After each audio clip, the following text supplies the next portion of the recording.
I don't think it'd be too difficult. Obviously, there's disappointment within the group, but a lot of the boys have gone off on international duty now, so there's a fresh new crop that come into the game on Friday. So hopefully we'll pick up where we left off in the Guinness. Steve, have you got the squad depth now to cope over the next month, do you think? And we've got a lot of young talent in it, and like we've spoken about sort of over the start of the season, we've got a young group, and you can see they're excited, they're energised, ready to go, and there will be no lack of effort in the group, and it's something that is a challenge, but it's something that we're really excited about. You're going to need your young players to sort of step up, aren't you? Yeah, we've needed that right from the start of the season on different levels. It'll be more opportunity for some of the younger guys through this period. And like we've got one league game now, and then we go into the LV, so it's an important time for us to see a little bit more about our younger group. But there's a lot of talent in there, and obviously they're going to gain a hell of a lot of experience over the next couple of weeks. Well, what did you learn up in Northampton? We learned that we can't be we need to be more or less our max capacity to compete away from home. We were a little bit off in some parts, and we get really punished quite heavily for those, and it's something that we knew it was going to be a tough ask going up there, but it's something we are disappointed in some of the things we did or didn't do, but it's something that we've got to learn from. We knew there was going to be sort of lower moments throughout the season. We've had a terrific start to the season, but it's something it's a little bit of a blip, but the important thing is now how we learn from those lessons, and harsh lessons they are when you go away from home to the English champions and things. We can't make the mistakes that we sort of did on the weekend. How are your injuries? We've got a few of them, but no. Injuries at number 8, haven't you? Yeah, we've got a few injuries, but it's something that it's going to test us, and for whoever's injured, it'll give someone else an opportunity, and the opportunity is to get the roles right within the team. You see the young boys out there today, and there's a couple of people who probably may not have worn the shirt before, but it's something that it is an experience to wear the Osprey jersey, and I'm sure they'll do it justice come Friday night. What are your options at number 8 then? We got a few. We got a couple of young boys. We got Lloyd Evans, who's played a little bit there. For Bridgend, we got Boller. So we got one or two options. It's just making sure how some of the boys pull up now and get across their roles for the weekend. You're still top of this table and unbeaten. Are these the worst opponents you could have in this particular week? Yeah, I suppose when you look amount we lose, I suppose we've lost 9 to national camp, and we've picked up more injuries than we would like to. But it's something it's another game. We've got to prepare. I don't see it any worse or any better. It's something we've got to prepare for. It's a home game.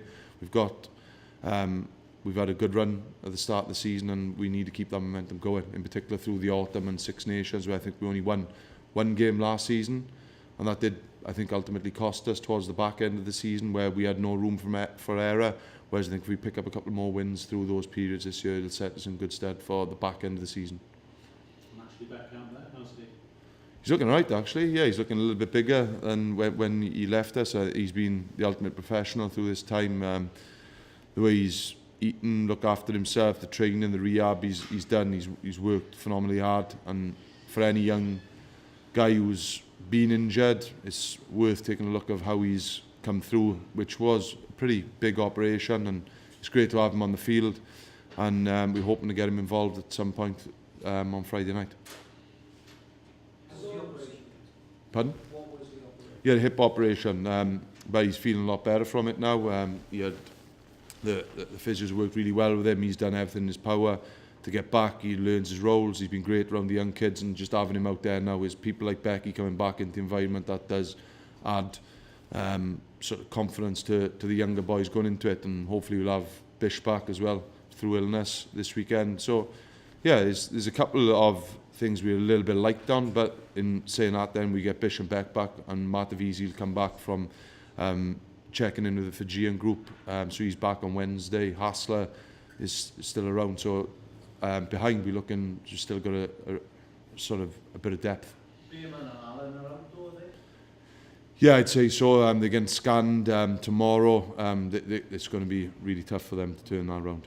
What's wrong with them? We think there's potentially an adductor in around Beerman, but like speculating and mush. They've got to get scans to get the real in-depth report on that. Steve, you mentioned Andrew Bishop back after illness, fingers crossed anyway this week. Yeah. Wales have got a big problem at centre. Is he good enough to answer the call if they need someone? Oh, without shadow of a doubt, he's immense for us. I think sometimes Bish doesn't get, not sometimes, he doesn't get the credit he deserves. I don't want to take him away from me now, mind. But no, he's credited. You don't play 200 games for a region and not be a decent player. I think he gets a lot of plaudits for his defence, but he's got a lot of good attacking strengths too. And I'm sure if the call come knocking, he'd do an outstanding job. Are you surprised he hasn't been asked already? I don't really read much of the media, so it's like you getting to hear about a couple of bumps and bruises. But yeah, I'm sure they'll be looking at a couple of our boys. Steve, I guess you have the confidence in Sam Davis to run the show over the next month? Yeah, he's a special talent. You only got to listen to him in some of the meetings we had this morning. He understands how we want to play. He understands his own game, and he doesn't lack in confidence. Sam doesn't, so it won't be bothering him who he's playing against or who we're up against on Friday. He'll believe he'll do a great job for us, and I'm sure he will. Do you see him as a future international sometime down the line, perhaps? Look, I think we're pretty good at putting tags on young boys, and I think Sam has got an outstanding future in him. He's got a lot of things he needs to work on, but ultimately I think he'll do a real good job for us, and if he gets in around wearing our shirt consistently, I'm sure he'll be around international honours. How do you assess Connacht? And they've done really well. They've got some good signings, they've got a decent squad, they've had a real good start, and they play some decent rugby, so yeah, we know it's going to be a good test for us, in particular with the guys we've lost through injury or through international selection. But yeah, they've had a real good start, and like you say, it's going to be an important fixture for us, and it's something we need to knock teams like this over at home. You like to get players coming back from the Wales squad, so you want in the 22?